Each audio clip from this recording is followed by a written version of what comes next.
प्रपन्नपारिजाताय गोत्रविक्रयकपाणे ज्ञानमुद्राय कृष्णाय गीतामृते नमः। ॐ श्री भूषणवरानवनीता पीताम्बरातरुणबिम्बफलादरुषा पूर्णेन्दुसुन्दरमुखादरविन्दनेत्रा कृष्णारं किमपि तत्त्वमहं न जाने।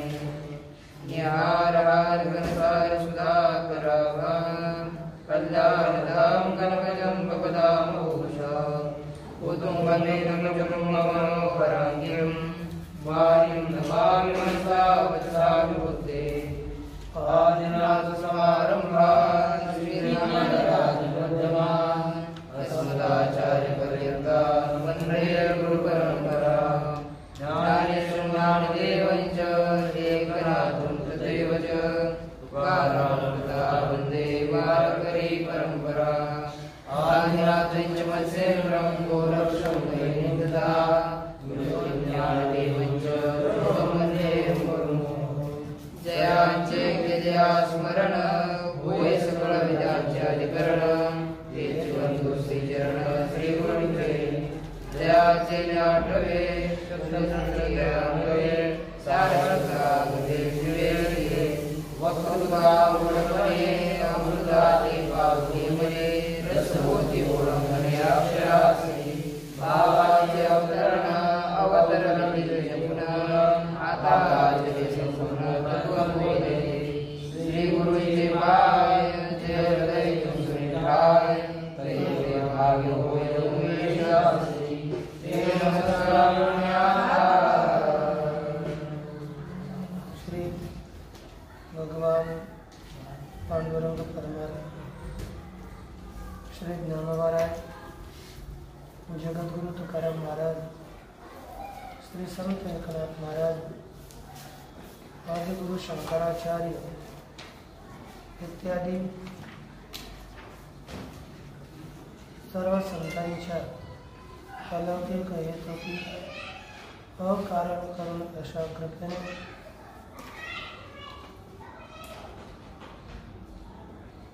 ग्रंथराज ज्ञानेश्वरीचा आपण विचार करत आहोत। ग्रंथराज ज्ञानेश्वरीचा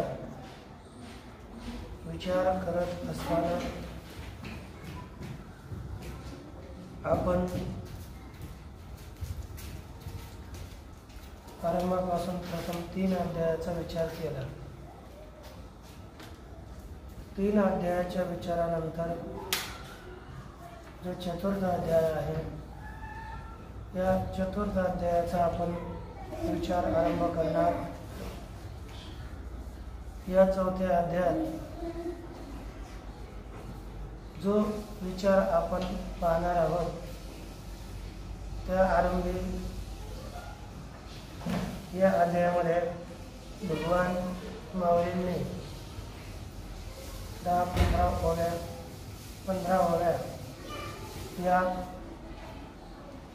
उपोद्घात रूपाने लिहिलेले आहेत। पाहिले तर आतापर्यंत जे अध्याय झाले त्यापैकी प्रथम अध्यायाच्या आरंभीच श्री ज्ञानोबा यांनी मंगलाचरण केलेले आहे। तदनंतर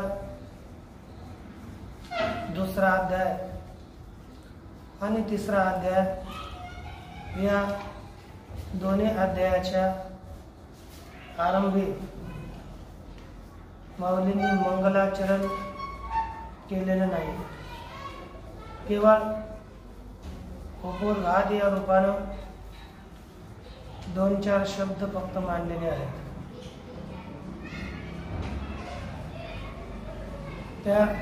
त्याकरिता आपण जर विचार केला, आपण पाहिलेले आहे जे काही अध्याय आहेत त्या अध्यायाच्या आरंभी असे एकूण 18 अध्याय, त्या 18 अध्यायापैकी 15 अध्यायाच्या आरंभी की 13 अध्यायाच्या आरंभी कुठे ना कुठे थोडंसं मंगलाचरण असो किंवा प्रास्ताविक असो या रूपानं काहीतरी निरूपण आपल्याला दिसतं. परंतु 4-5 अध्याय असे आहेत ज्या अध्यायांच्या आरंभी ज्ञानोबरायांचे प्रास्ताविकही नाही आणि मंगलाचरण सुद्धा नाही. त्यापैकी ज्या अध्यायाच्या आरंभी प्रास्ताविक आहे अशातलाच हा एक अध्याय आपल्या पुढे चौथा अध्याय आहे. या चौथ्या अध्यायाच्या आरंभी 15 ओव्या ज्ञानोबरायांनी प्रयुक्त केल्या. त्यापैकी ज्या पहिल्या 5 ओव्या आहेत या पहिल्या 5 ओव्यामध्ये विशेष रीतीनं या ठिकाणी गीतेचं महात्म्य प्रथम 5 ओव्यामध्ये प्रकट केलेलं आहे. नंतर गीतेची थोरवीचं वर्णन केल्यानंतर सर्व श्रोत्यांनी ज्ञानोबरायांकडे एक ज्ञानोबरायांना आदेश दिला. गीता ग्रंथाच्या महात्म्याचं वर्णन करू लागले तर ज्ञानोबराय इकडे तिकडे जास्तच जर विषयांतर करू गेले तर अधिक विस्तार होईल.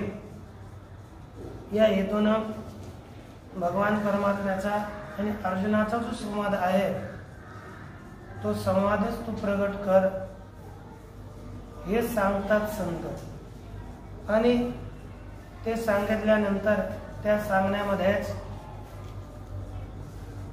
आणि जेव्हा संतांनी सांगितलं की आता आपण या गीतेच्या व्याख्यानाकडे हा अतिसो अतिप्रसंगे सांडोनी कथाची ते सांगे जे श्रीकृष्णार्जुन दोघे बोलत असे.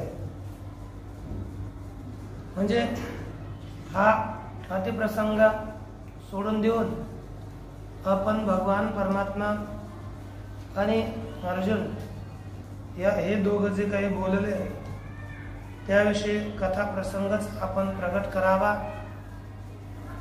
अशी आज्ञा जेव्हा संतांनी केली, पुढे बसलेल्या गुरुजिकांनी केली, श्रोत्यांनी केली, तेव्हा ज्ञानोबरायांना ती आज्ञा अशी वाटली. त्यांनी सांगितलं कथाच सांग. तेव्हा ती श्रोत्यांचा आशीर्वाद श्री ज्ञानोबराय मानतात. कारण की जर आदेश जरी यांनी केला असला श्रोत्यांनी तरी ज्ञानोबराय आमच्यावर आशीर्वादच झाला, आमच्यावर कृपाच केली या रीतीनं ज्ञानोबराय सांगण्याला प्रवृत्त होतात. कारण की असं व्याख्यान कर हे सांगणं एखाद्या सत्सिद्ध्या शिष्यास ते आशीर्वादासारखं वाटतं.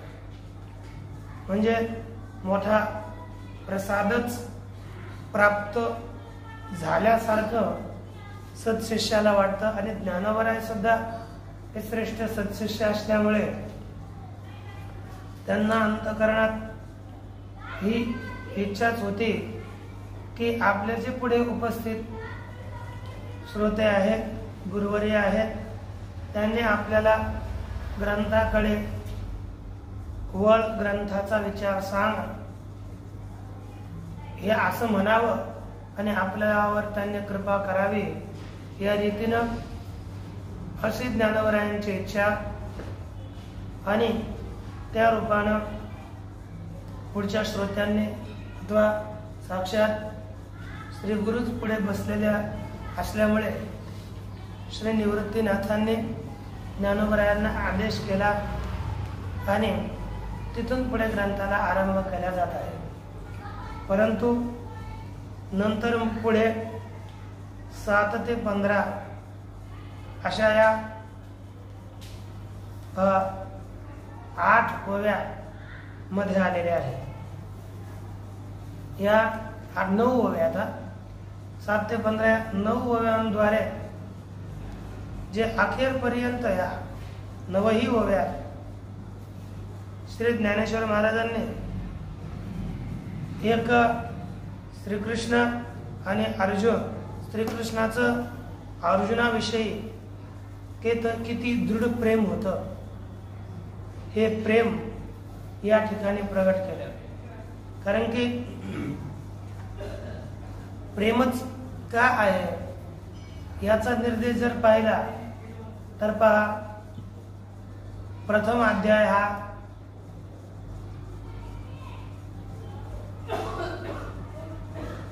धृतराष्ट्राच्या उच्चारणापासून त्यांना प्रश्न विचारले आरंभ झाला.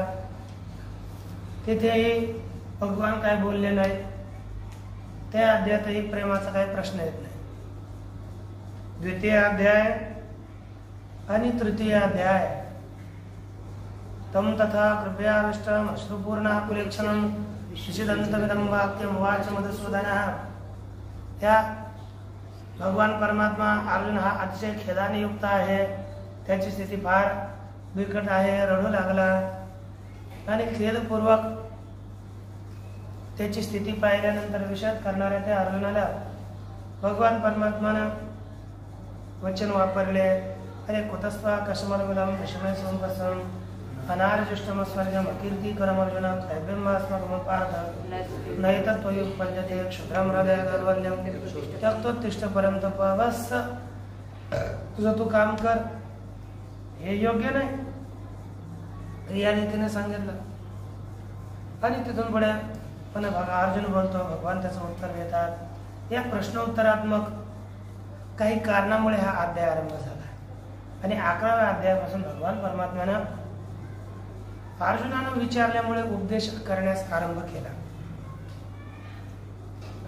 परंतु तृतीय अध्याय जो आहे, तृतीय अध्यायाचा आरंभ हा कोणत्याच तिथे मागे भगवान बोलले आणि त्याविषयी अर्जुनाच्या अंतःकरणात संदेह जागृत झाला की जायसे चेतकर्म नसते मता बुद्धिर जनार्दन तत्किम कर्मणे घोरे माम नियोजयसि केशव व्यामिश्रेण वाक्येन बुद्धिमोह यसीव मे तदेकमूल निश्चित्य येन श्रेयः अवाप्नुयात्.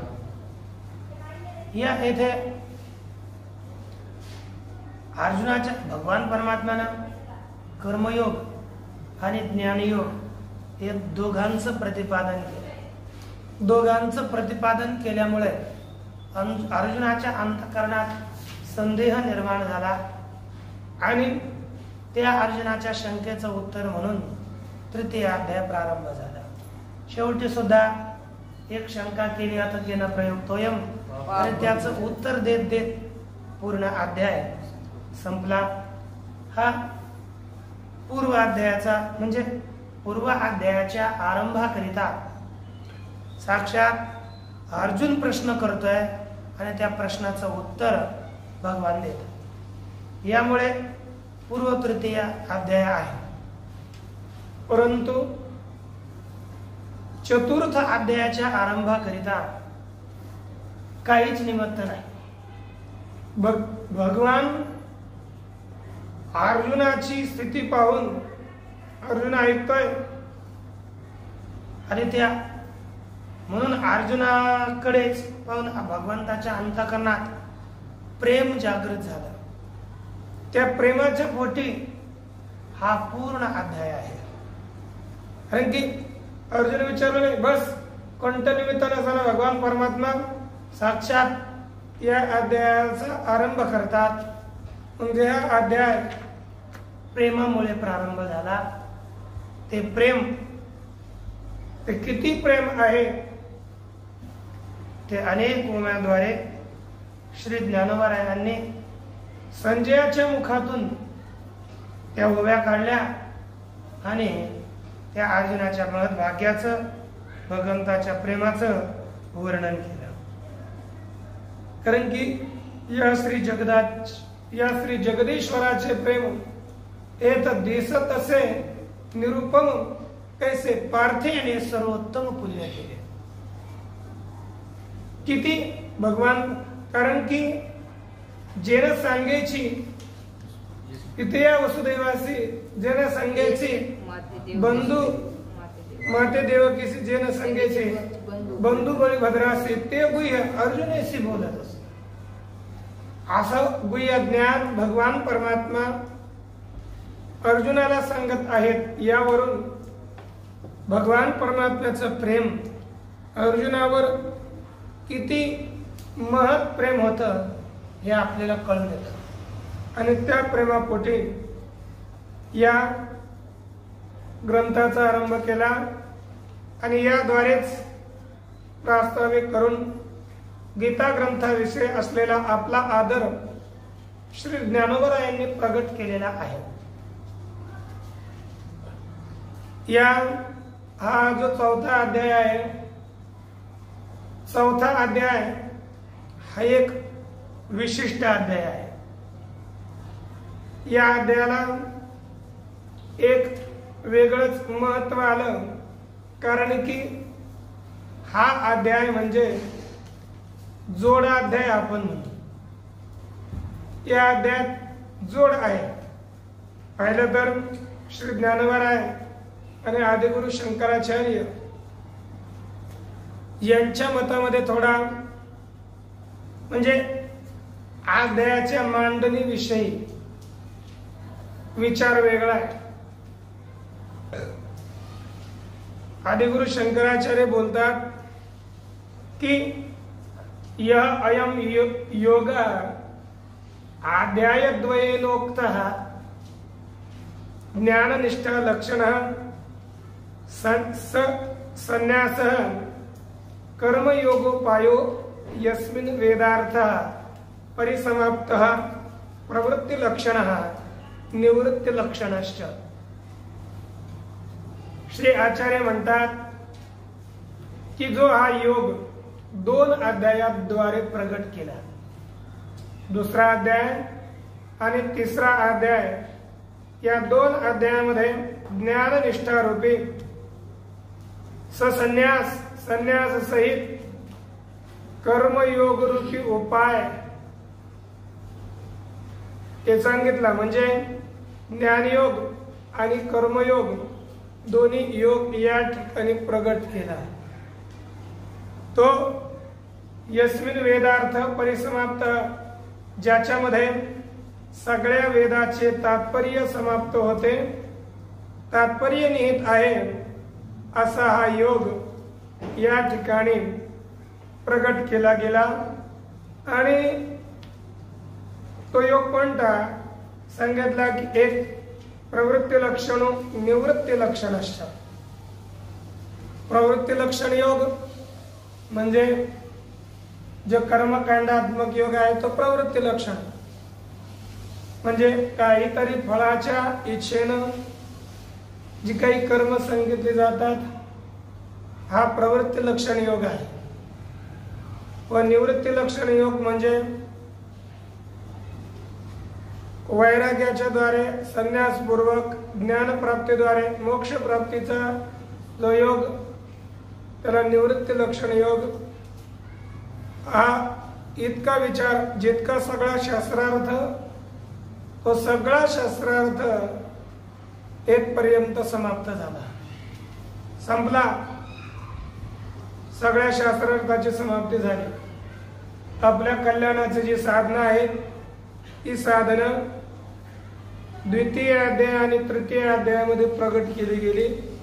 इतक्यानंच आपलं कल्याण होतं. आणि मग पुढचे जे काही तिसऱ्या अध्यायापासून पुढचे 15 अध्याय आहेत, ते 15 अध्यायामध्ये काय सांगितलं गेलं तर जे संक्षेपानं व्याख्यानाच्या जशा 2 पद्धती असतात, संक्षेप आणि व्यास पद्धती.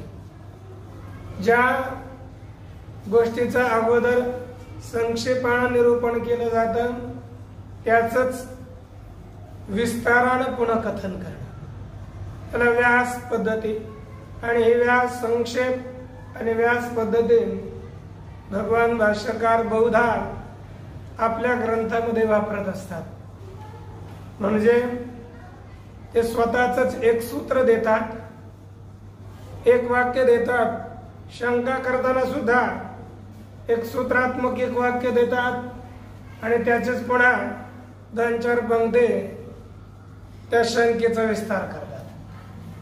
त्यांची पद्धती आहे संक्षेपानं कथन करणं आणि त्याचंच पुन्हा विस्तार रूपानं कथन करणं. जसं स्वतः सूत्र लिहितात बा ब्रह्मसूत्रामध्ये की विचार कर पश्वादिवत हे असे सूत्र लिहितात आणि सगळं त्या व्यापार मनुष्याचं कसं असतो पश्वादीप्रमाणे मग त्याचंच निरूपण करत राहतात कसा कसा वाटतो. अनेक ठिकाणी त्याच रीतीनं ही जी श्रीमद भगवद्गीता आहे ते सुद्धा 2 अध्यायामध्ये संक्षेप रूपानं सगळ्या वेदार्थाचा सार प्रगट केला आणि याचंच निरूपण विस्तार रूपानं गीतासु च सर्वासु अयम एव विवक्षितो योगो भगवता अयम एव योगो विवक्षितः भगवता सांगितलं की हाच योग भगवान परमात्म्याला सर्व गीतामध्ये विवक्षित आहे असं मानून अतः परिसमाप्तम वेदार्थम मनवानः यामुळे वेदाचा अर्थ समाप्त झाला असे म्हणणारे भगवान परमात्मा वंशाच्या कथनाने त्या योगाची स्तुती करतात. अशा प्रकारचा उपोद्घात करून आदिगुरु शंकराचार्य श्री भगवान वाच इमं विवस्वते योगम प्रोक्तवान अवम हमव्ययम इत्यादी या 4th अध्यायाचा आरंभ करतात. हा एक आदिगुरु शंकराचार्यांनी प्रगट केलेला विषय आहे. याविषयी आणखी जर आपण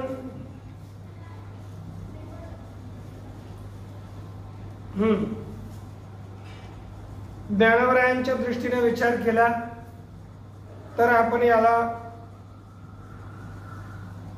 जोड अध्याय म्हणतो बा.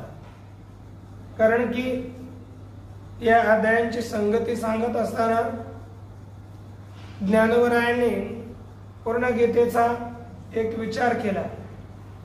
ज्ञानवरायांच्या दृष्टीनं प्रथम अध्याय हा गीतेचा आरंभ नाही, केवळ हा जर गीता जर आपण पाहिले तर हे निश्चित आहे या गीतेत 3 कांडांचं निरूपण केलेलं आहे.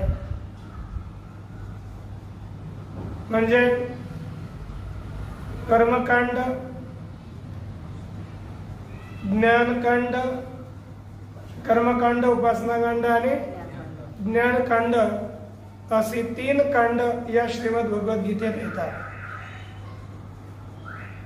त्यातील म्हणूनच ही श्रीमद भगवद्गीता म्हणजे एक श्रुतीच आहे. कारण की वेदामध्ये या 3 कांडाचं निरूपण केलेलं आहे.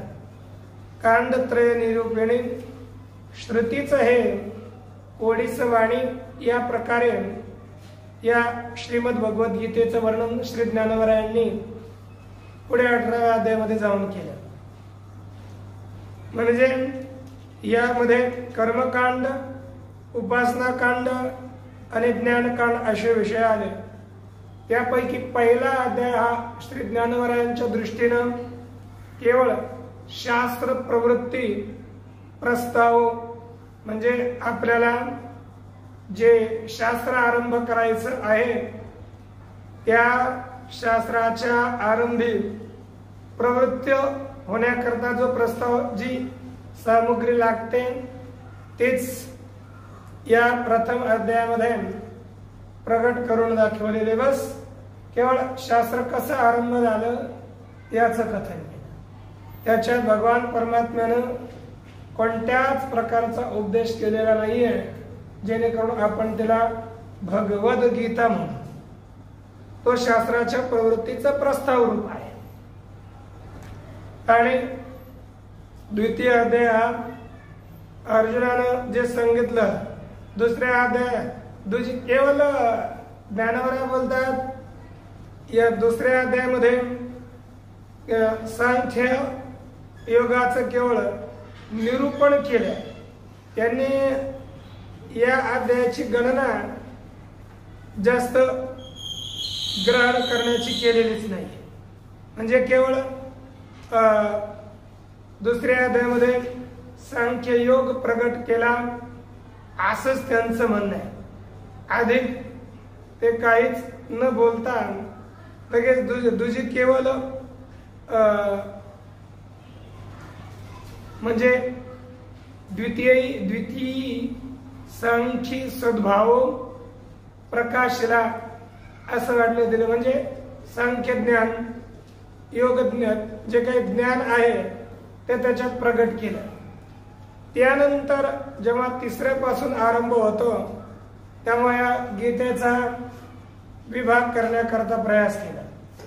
म्हणजे तिची केवळ कर्म प्रतिष्ठेले.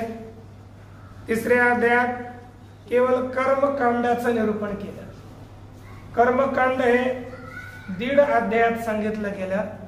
तिसऱ्या अध्यायापासून ते चौथ्या अध्यायाच्या ब्रह्मार्पणम ब्रह्महावीर ब्रह्माग्नो ब्रह्मणा उत्तम ब्रह्मैव तेन गंतव्यम ब्रह्म कर्म समाधिना या श्लोकापर्यंत कर्मकांडाचं निरूपण केलं गेलं. आणि चौथ्या अध्यायापासून पुढे म्हणजे ब्रह्मार्पणम ब्रह्महावीर या चौथ्या अध्यायातील या श्लोकापासून पुढे उपासना कांडाचं निरूपण केलं. आणि उपासना कांडाचं निरूपण करत करत कुठपर्यंत अद्वेष्टा सर्वभूताना मैत्र करुण एवच या 12व्या अध्यायातील 12व्या श्लोकापर्यंत 13व्या ना तर हा असेल 13वा श्लोक तिथपर्यंत एकदम या ज्ञानकांडाचं म्हणजे उपासना कांडाचं निरूपण तिथपर्यंत केलं. चौथ्या अध्यायाच्या ब्रह्मार्पणम ब्रह्महावीर या श्लोकापासून ते 12व्या अध्यायातील म्हणजे अद्वेष्टा तो पुढे गेला 12व्या श्लोकापर्यंत है ना. 12व्या श्लोकापर्यंत उपासना कांडाचं निरूपण केलं. आणि तत्पश्चात अद्वेष्टापासून 13व्या पासून पुढे पूर्ण 15व्या अध्यायाच्या समाप्तीपर्यंत ज्ञानकांडाचं निरूपण केलं. म्हणजे ज्ञान सांगितलं. या प्रकारे या तिसऱ्या अध्यायापासून ते 15व्या अध्यायापर्यंत या अध्यायाची संगती लावली. नंतर अवशिष्ट आहे 3 अध्याय. या 3 अध्यायामध्ये श्री ज्ञानवरायांनी काय केलं की जे काही आता साधक वादक जे काही संगती आहे संपत्ती आहे तिचं 16व्या अध्यायात निरूपण. अर्जुनाने जे काही 17व्या अध्यायात प्रश्न केला श्रद्धेविषयी त्या श्रद्धेचं निरूपण.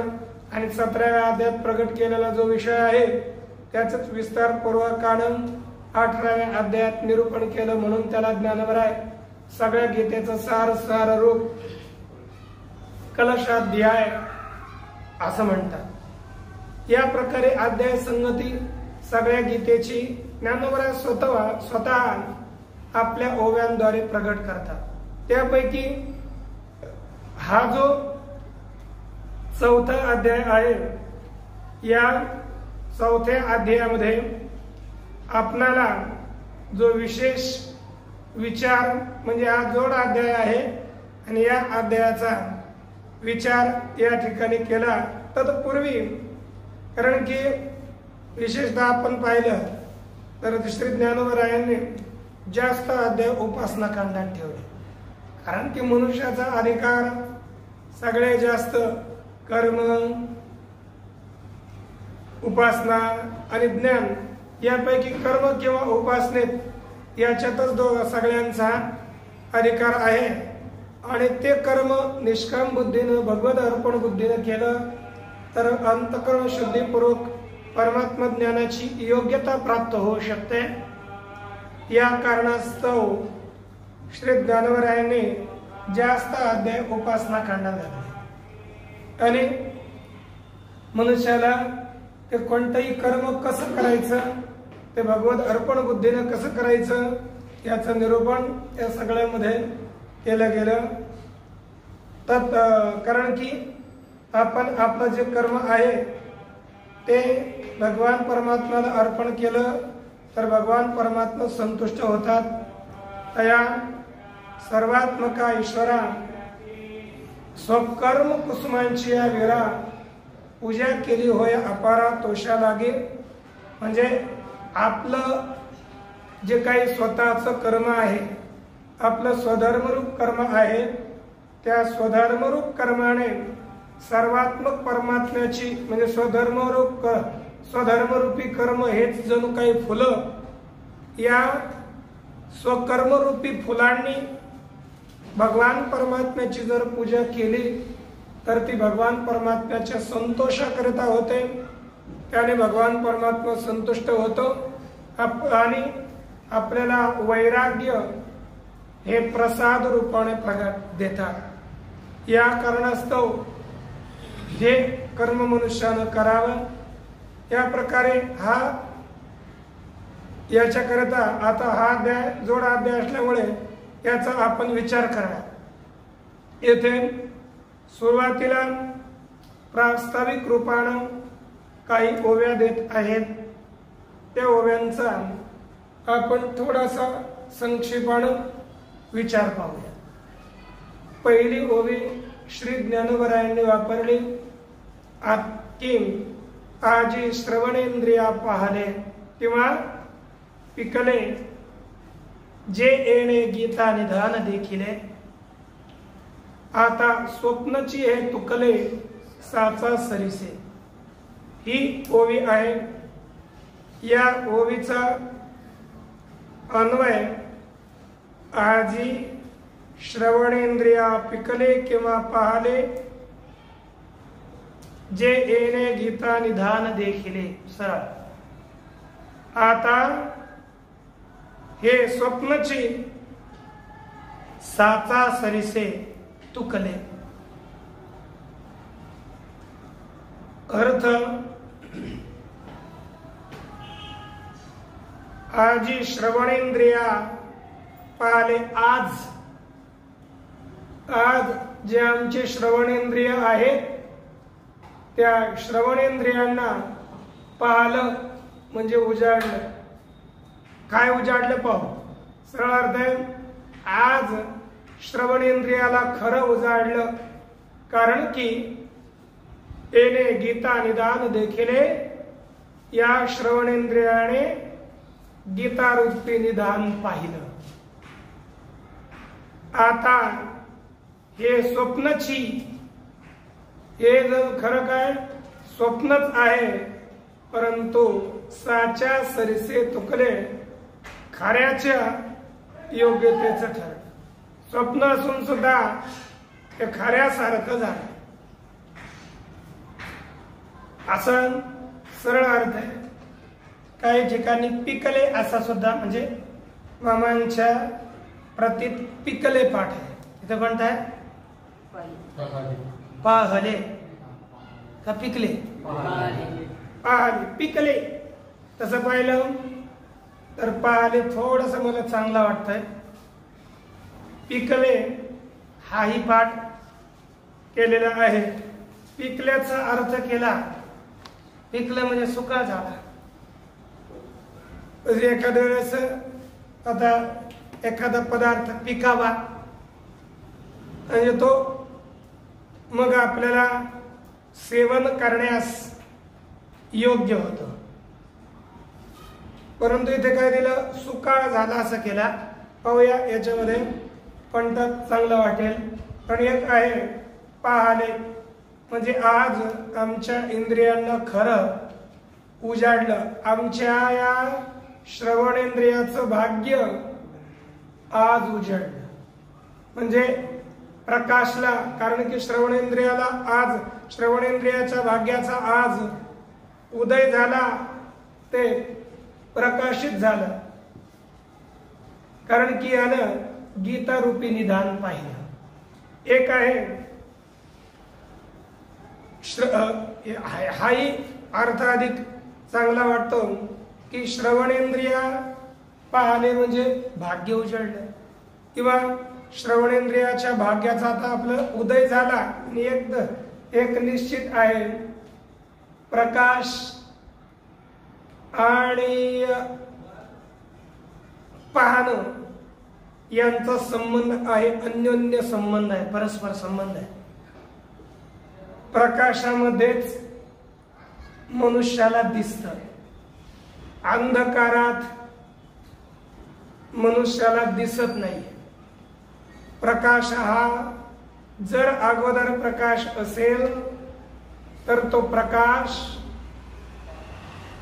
दर्शनाचं कारण आहे. कारण म्हणून आपल्याला जर एखादा रूपाधिक पाहायचे असतील तर जशी इंद्रिय कारण आहे तसाच त्या रूपामध्ये प्रकाश सुद्धा कारण राहतो. प्रकाश असला तर पदार्थाचं ज्ञान होतं. म्हणून पुढे जे येणे गीता निधान देखिले, कारण की या श्रोत्रेंद्रियानं गीता रूपी निधान पाहिलं. पाहिलं या शब्दाचा प्रयोग केला, मग त्याच्यामुळे अगोदर ते नाही देखिले नंतर प्रयोग केला, पण त्याच्या अगोदर पाहलं म्हणजे उजाडलं. हे श्रवणेंद्रियाची पहाट झाली, पाडलं उजाडलं, हे आपल्याला प्रकाश रूपी अर्थ पाहणे या पदाने ग्रहण करता येतो. कारण की दर्शनाच्या अगोदर प्रकाश लागतो या हेतून. जर आणि आता आपण काय म्हणणार, बर जर आपण पिकले अर्थ घेतला, पिकले म्हणजे श्रवणेंद्रियात आजी श्रवणेंद्रिया पिकले. पिकलं याचा अर्थ आपल्याला लाक्षणतेनं सुकाळ झाला असा अर्थ घ्यावा लागेल. शब्दशः अर्थ ग्रहण करता येत नाही. सुकाळ झाला म्हणजे पक्व झालं, किंवा श्रवणेंद्रियाचा उत्कर्ष झाला, श्रवणेंद्रियाची चंगोळ, श्रवणेंद्रियाला सगळे एकदम पदार्थ प्राप्त झाले. कारण की यानं गीता निधान पाहिलं असा अर्थ होतो. परंतु सरस अर्थ पहिला जो थोडासा चांगला वाटतो. आपल्या अंतःकरणात पुन्हा एक शंका येते की जे येणे गीता निधान देखील, गीतेला निधान म्हटलं, गीतेला ठेवा म्हटलं. निधान म्हणजे ठेवा, कारण की गीता रूपी खरंच महत ठेवा आहे. तो इतका दुर्लभ ठेवा आहे, तो केवळ भगवान परमात्म्याने अर्जुनालाच दिला. आणि हा आपण पाहिलं गीता रूपी हा किती दुर्लभ आहे याचं कथन आपण करत असताना जर आपण जर पूर्वी जर पाहिलं, म्हणजे उपनिषदांचं जे गहन ज्ञान, ते गहन ज्ञान आपल्या पुढे प्रगट करून दिलं. आणि उपनिषदाचं ज्ञान हे ज्या ज्ञानाचे सगळे अधिकारी होऊ शकत नाहीत, ते ज्ञान हे आपल्याला म्हणजे एकदम गुप्त ज्ञान, वेदामध्ये निहित ज्ञान. त्याचं जसं एक गाईचं दूध काढून द्यावं, त्याप्रमाणे भगवान परमात्म्यानं या उपनिषद रूपी गायींचं गीता रूपी दूध आपल्या पुढे उपस्थित केलं. हे गहन ज्ञान. आणि हे जर, कारण की कसं साक्षात परमात्म रूपच हे ज्ञान असल्यामुळे हे गीतारूपी निदान आहे, मोठा ठेवा आहे. आणि हे जर ज्याला प्राप्त झाला मग तो मनुष्य त्याला मग श्रवणे अर्थे पाठे मोक्षुची सकळ. म्हणजे श्रवण जरी केलं आपण गीताचा केवळ यदपा जे हे श्रवणे पाठे अर्थे गीता नेदीच मोक्षा आरवते जैसा समर्थ दाता कोणाते हे जे कोणाते नास्ती न म्हणे. तर एखादा दाता असेल कोणी मागायला आला तर कोणी नाही आमच्याकडे देण्याकरिता नाही असं कोणी म्हणत नाही. तशी श्रीमद भगवद्गीता, या श्रीमद भगवद्गीतेचं आपण श्रवण केलं, अर्थाचं पठण केलं, काही जरी केलं, पारायण जरी केलं तरी सुद्धा श्रीमद भगवद्गीता त्या साधकाला मोक्षच देते. इतकी महत् श्रीमद भगवद्गीता आहे असं निदान भगवान परमात्म्यानं आपल्याला दिलेलं आहे. आता हे जर निदान प्राप्त झालं, बरं गीता जर पाहिली तर गीता शब्दरूपी आहे. शब्द हे पाहिले जात नाहीत, शब्द हे ऐकले जातात है ना. शब्द जे येणे गीता निधान देखील आहे, कारण की या श्रोत्रेंद्रियाने गीता रूपी निधान पाहिलं. श्रोत्रेंद्रिय हे पाहत नाही, हे ऐकत है ना. आपण झोपतो, ज्या या श्रोत्रेंद्रियाने गीता रूपी निधान पाहिलं म्हणतात. पाहिलं पाहिलं कोणाला जातं, जे रूप असेल त्या रूप किंवा रूपवान पदार्थांचं दर्शन होतं. परंतु श्रीमद भगवद्गीता शब्दात्मिका आहे आणि हिला पाहिलं म्हणजेच काय, त्याचा अर्थ देखील, याचा अर्थ आपल्याला काय करावा लागेल, ऐकलं. देखील म्हणजे ऐकलं. कारण की या श्रोत्रेंद्रियाने गीता रूपी निदान पाहिलं, गीता रूपी ठेव्याचं श्रवण केलं. जसं आपण लघु सिद्धांत कौमुदी शिकतो, तिथे आदर्शनम लोप एक सूत्र येतं. प्रारंभीच आहे लघु सिद्धांत कौमुदीमध्ये आदर्शनम लोप. आदर्शन, त्या आदर्शनम लोप सूत्र आलं. याच्यामध्ये काय होतं की आदर्शन म्हणजे काय, आता शब्दांचं दर्शन न होणं, विद्यमानस्य प्रसक्तस्य आदर्शनम लोप संज्ञस्य, म्हणजे जो विद्यमान आहे त्याला न पाहणं याला लोप म्हणतात. परंतु तिथं आदर्शन शब्द हे दर्शनाचा विषय होत नसतात, शब्द हे श्रवणेंद्रियाचा विषय होतात, कानानं ऐकले जातात. म्हणून त्या ठिकाणी आदर्शन पदाचा अर्थ ऐक म्हणजेच आपण काय करतो, ऐकावयास येणाऱ्या शब्दांचा शब्द पुन्हा ऐकावयास न येणं याला लोप म्हटलं जातं. तसंच या म्हणून तिथे आदर्शन शब्दाचा ऐकून न येण्या अर्थ केला. त्याचप्रमाणे इथे देखील या शब्दाचा अर्थ श्रवण केलं, कारण की या इंद्रियाने ऐकलं असा अर्थ आपल्याला ग्रहण करावा लागेल. आणि ऐकल्यानं काय झालं की स्वप्नाची हे तुकले साचा सरिसे, हे जणू काय स्वप्नच आहे आणि हे स्वप्नासारखंच असून साच्या सरिसे तुकले म्हणजे खऱ्यासारखे मोलाला आले. जर आपण पाहिलं हे स्वप्नाची हे तुकले, जसं एखादं स्वप्न सफल व्हावं, जर स्वप्न पडावं आणि ते दुसऱ्यानंतर सार्थक व्हावं, याविषयी आपल्याला अनेक स्वप्न येतात. मंदोदरीला कुंभकर्ण, रावण इत्यादिकांचा वध झाल्याचं स्वप्न पडलं, ते नंतर खरं ठरलं. तसंच हरिश्चंद्र राजाला स्वप्न पडलं, ते राज्य दानादी रूपी दान करणं हे स्वप्न खरंच आपल्याला ठरला. त्याचप्रमाणे श्री ज्ञानवरायांच्या आईंना वडिलांना ते काय